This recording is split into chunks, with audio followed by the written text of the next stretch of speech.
Good morning, I'm Nivareti Manu, and this is your morning news fix for Thursday, 4th of December.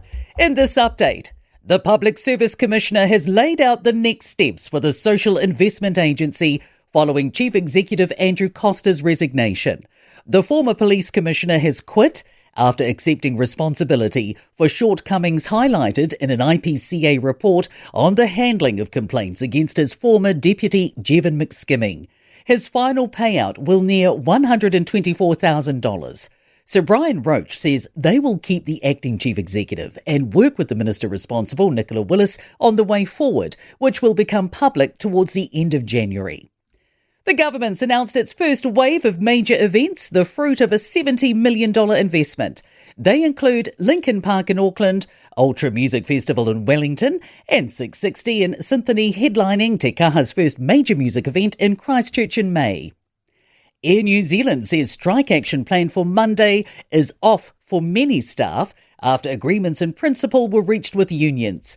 Cabin crew on regional turboprop and wide-body aircraft will no longer strike, but about half of the crew working on narrow-body aircraft plan to continue with industrial action. That will potentially impact Air New Zealand's domestic jet, Tasman and Pacific schedules.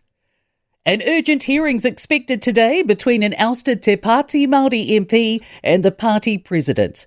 Maria Meno Kapakingi filed for an interim injunction set down for the High Court at Wellington today against John Tamahere.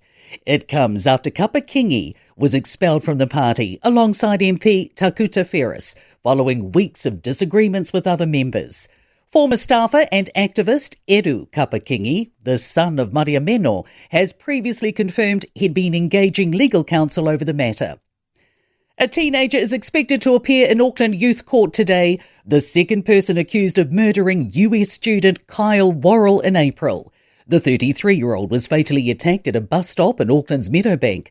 One 17-year-old already has a trial date next year after pleading not guilty in May to murder and aggravated robbery. Detective Inspector Glenn Baldwin says a renewed police focus has resulted in charges against the second teen. A 33-year-old woman pleaded not guilty this year to 2 counts of being an accessory after the fact to murder. Businesses around Auckland's new IKEA store are feeling some apprehension about the store's opening. Motorists are being told to expect significant delays this morning, with the mega retailer opening its doors at 11 a.m. Penrose Business Association Chair Peter Lamberton says one business is offering staff to work from home for the rest of the year. He says Sylvia Park is already a nightmare around Christmas. In sport, the All Blacks and Wallabies have been drawn in the same pool for the 2027 World Cup, but a quarter-final showdown against the Springboks looms.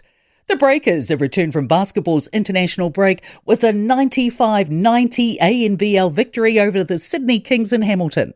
Bowler Jacob Duffy has returned figures of 5 for 34 to help put the Black Caps in a commanding position after 2 days of the opening test against the West Indies. 9 New Zealanders tee off in the Australian Open, starting at Royal Melbourne this morning.